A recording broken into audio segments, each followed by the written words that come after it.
Sled Dog, Powerful Miracle by Stephen Person. Isobel's story. It was a sunny winter day in 2005 near the town of Churchill, Canada.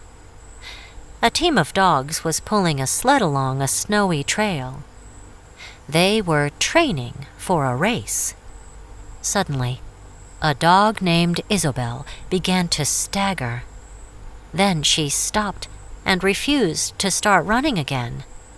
Her owners, Gerald Azure and Jennifer Allender, knew something was very wrong.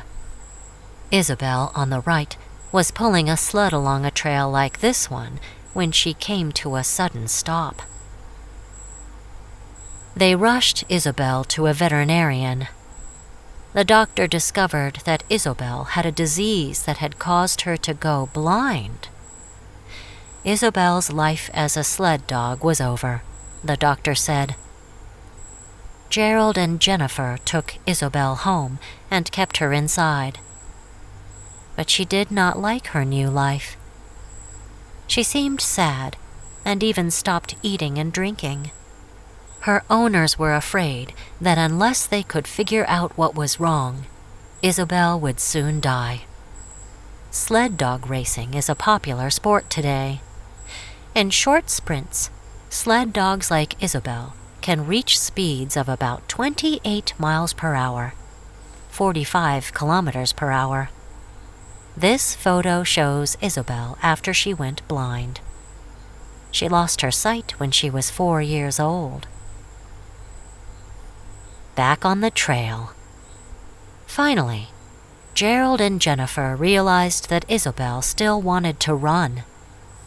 They took her outside and hitched her up to the sled, along with her old team of racing dogs. Gerald climbed into the sled and shouted, "Let's go!" The dogs began to run. The first couple of steps, she stumbled a little bit, said Gerald. After that, it was straight on down the trail. Isobel, on the left, helps lead her team of sled dogs. Isobel relies on the dog running beside her to help guide her in the right direction. As soon as she began racing again, Isobel went back to being the high-energy, fun-loving dog she had been before. She runs better now than she did with her eyesight, said Jennifer. Isobel's story is unusual, but she shares one important trait with sled dogs everywhere: a love of running. Isobel's story inspired many people. She has touched the hearts of a lot of people, says Jennifer. If a blind sled dog can run, just think of what the rest of the world can do. Even after going blind, Isobel helped her team win several sled dog races. She retired from racing in January 2010 at the age of 9. Dogs move north. Sled dogs like Isobel have been helping people for thousands of years. Scientists believe that humans first migrated to the Arctic region with their dogs more than 25,000 years ago. With one of the coldest climates on Earth, the Arctic is not an easy place to live. People in the Arctic began using dogs to pull sleds at least 3,000 years ago. The Arctic region is the northernmost area on Earth. Winter temperatures in the Arctic fall to negative 60 degrees Fahrenheit, negative 51 degrees Celsius, and the land is covered with snow and ice for much of the year. Native people learned to use dogs to help them survive in the freezing landscape. The dogs pulled sleds over the snow, carrying people and supplies. They also warned people of nearby danger, like prowling polar bears. Dogs helped people in the Arctic hunt. Using their strong sense of smell, dogs found breathing holes in the sea ice used by seals. Human hunters then waited by the holes. When seals came up to breathe, hunters caught the seals and brought the meat back to their families. A seal coming up for air. Today, dogs are still used for hunting. They sniff out seals' breathing holes in the Arctic sea ice. 2 coats for the winter. Today's sled dog is a descendant of the earliest dogs that came to the Arctic. Over thousands of years, these dogs adapted to life in a very cold climate.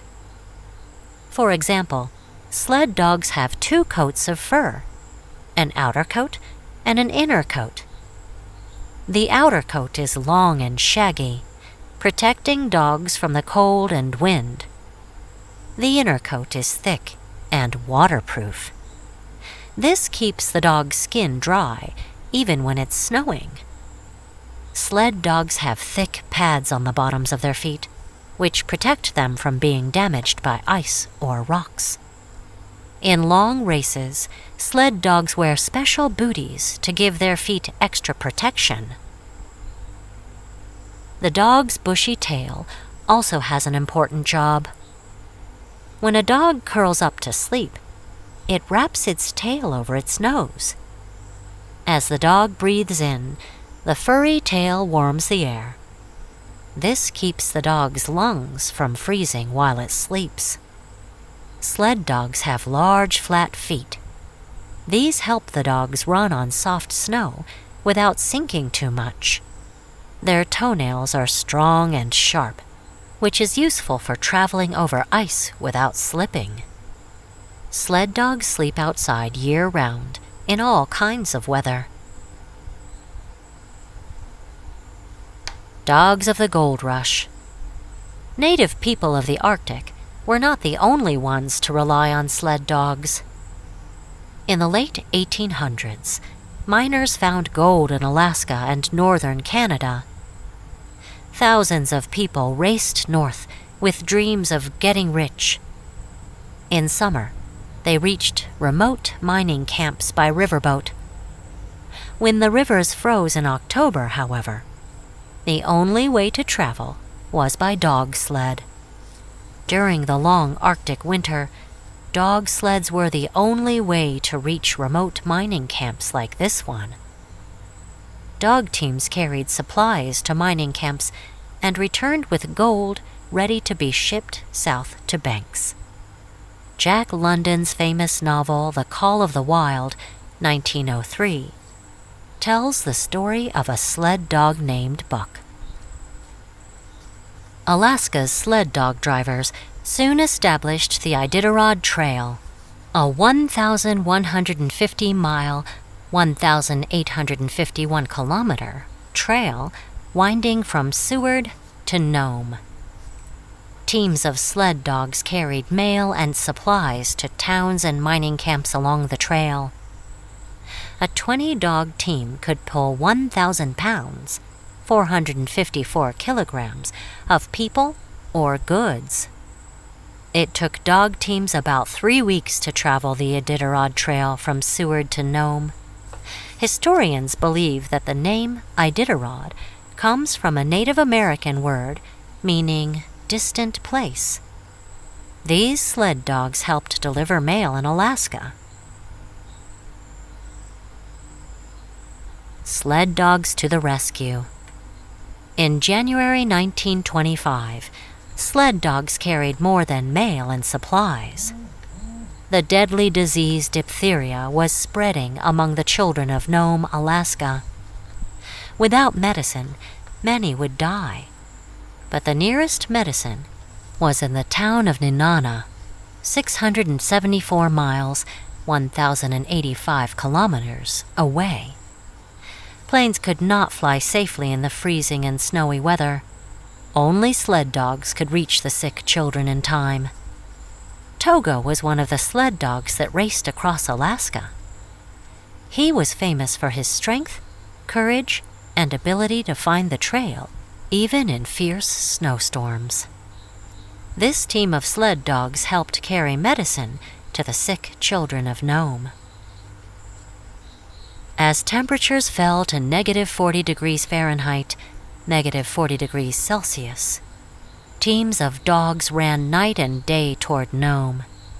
Drivers and dog teams raced up to 50 miles, 80 kilometers, before handing the medicine to a fresh team.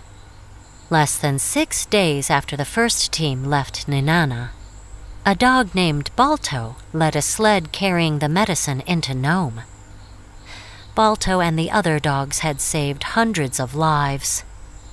During World War II, 1939 to 1945, American soldiers used sled dogs to rescue people after planes crashed in snowy areas.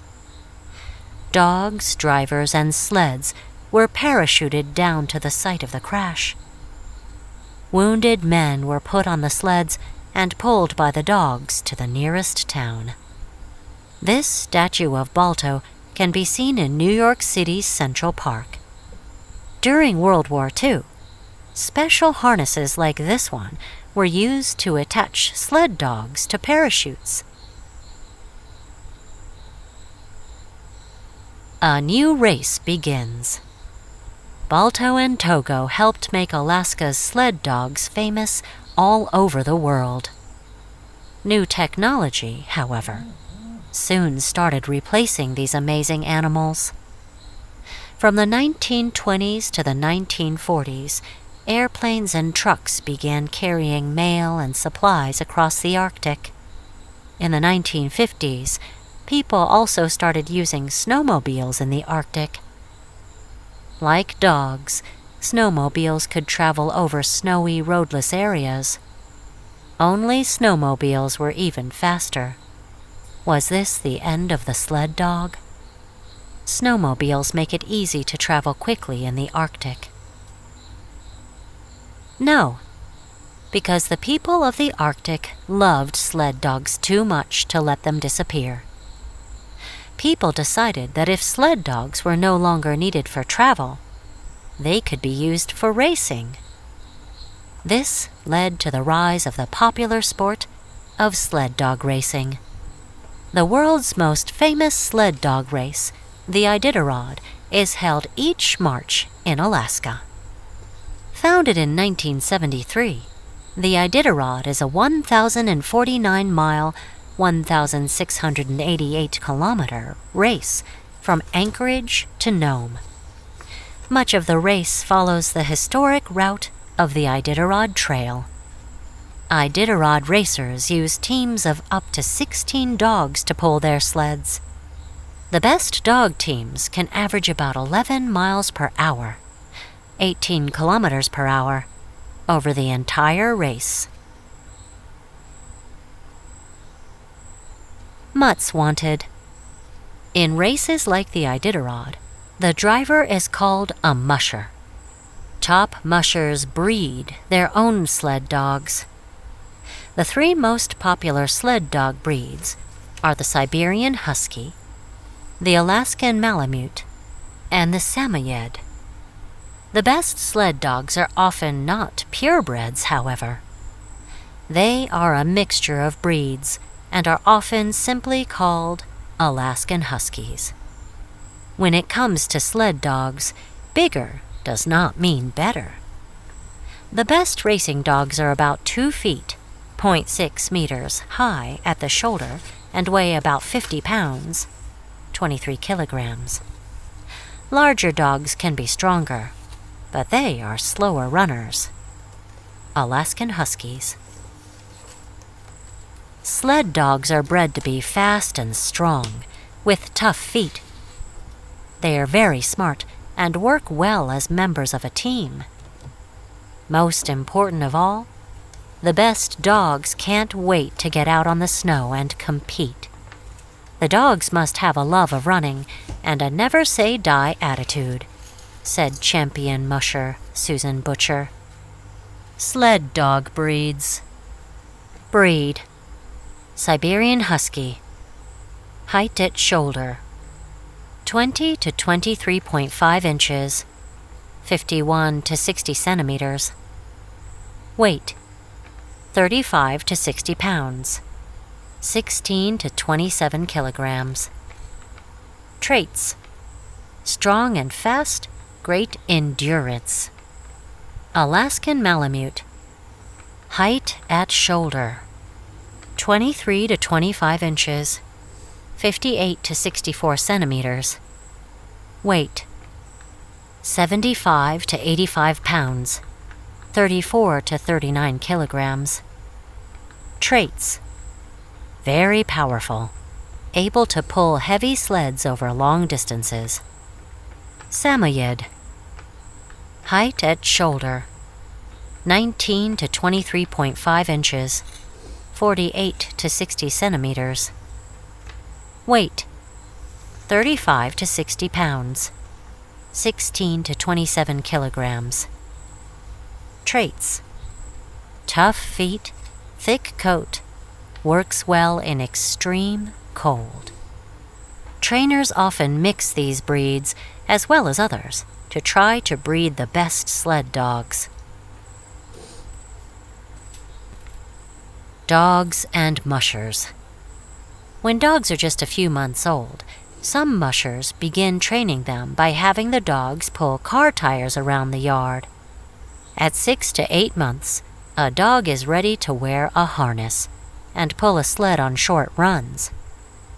By about 18 months, a sled dog is ready to race. This sled dog trains for racing by pulling a tire. Sled dogs train all year, even when there's no snow on the ground. In summer, they stay strong by pulling carts instead of sleds. The most important part of every sled team is the dog at the front of the team, known as the lead dog. A good lead dog can be either male or female, as long as he or she is fast and smart. Mushers don't use ropes to steer the sled, they just use their voices. As a result, lead dogs have to be able to understand and follow the musher's commands. Here are some commands all lead dogs must learn. Let's go. Start running. G. Turn right. Haw. Turn left. Easy. Slow down. Whoa. Stop. Mushers form a close bond with their dogs when the animals are very young. Only dogs that love and trust their owners will make good racers. Follow the leader. Just how important is a great lead dog? Susan Butcher found out one winter day in 1977. While training with her team on a frozen river in Alaska, Susan yelled, "Haw!" the command for turn left. Susan's lead dog, Tekla, swerved sharply to the right. She had never done anything wrong before, Susan said of Tekla. I couldn't understand why she was disobeying me. Susan Butcher and her dogs crossing a frozen lake. Susan Butcher with one of her sled dogs. Something told Susan to trust her lead dog. She let Tekla lead the team to the right. As the dogs and sled turned right, the ice to the left of them cracked and fell into the river. Tekla had a sixth sense that saved our lives, Susan said. In the Iditarod, dog teams pull loads of 300 to 500 pounds, 136 to 227 kilograms, including the sled, supplies, and musher. Along the Iditarod course, mushers stop at 26 checkpoints so veterinarians, such as this one, can check each dog's health. If a dog is sick or injured, it must leave the race. Dogs that need quick medical attention are taken by plane to Anchorage. Danger. Moose crossing. No matter how well prepared a dog team is, there can be unexpected dangers on the trail. When the 1985 Iditarod began, Susan Butcher had the best team she'd ever put together. No one was going to beat them or come close to beating them, Susan said. Today, sled dog races are held in many states besides Alaska and in several countries, including the United States, Norway, and Russia. This musher is racing his dogs near the Russian city of Novosibirsk. On the second day of the race, Susan's dogs were in the lead. Then, as they sped around a curve in the trail, a giant moose jumped in front of the dogs. The moose charged at the dogs, kicking them with its powerful legs. 2 of Susan's best dogs were killed, and many more were injured. She was forced to drop out of the race. Susan Butcher returned in 1986 with her surviving dogs and a few new ones. She won the Iditarod that year, and again in 1987, 1988, and 1990. Libby Riddles won the 1985 Iditarod, becoming the first woman champion. Martin Boozer above finished the 2002 Iditarod in record time, just 8 days, 22 hours, and 46 minutes. The dogs come first. What's the secret to winning the Iditarod? It's simple, according to 4-time champion Lance Mackey, who says, "I put my dogs first." In the 2010 Iditarod, crowds cheered wildly as Lance sped through the streets of Nome toward victory. Even then, Lance was thinking only of his dogs. "Nice, nice," he told them. "This is so cool. We're almost there, guys. You did such a good job." In 1978, Lance's father, Dick Mackey, won the closest Iditarod in history. Mackey's lead dog crossed the finish line just 1 second before the lead dog of second-place finisher Rick Swenson. Lance crossing the finish line of the 2010 Iditarod.